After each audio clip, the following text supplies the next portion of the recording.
geldiniz, şeref verdiniz. Özellikle bu şarkıyla başladık. Şöyle bir günün kahramanlarını alkışlayalım. Bu şarkı da budur bak. Seni seviyorum, biliyor musun?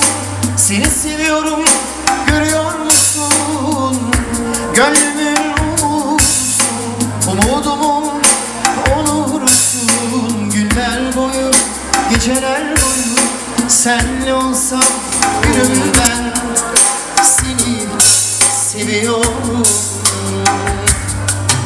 Yüreğimde saklı kudretim, hem ömürde hem ölümde ben seni seviyorum.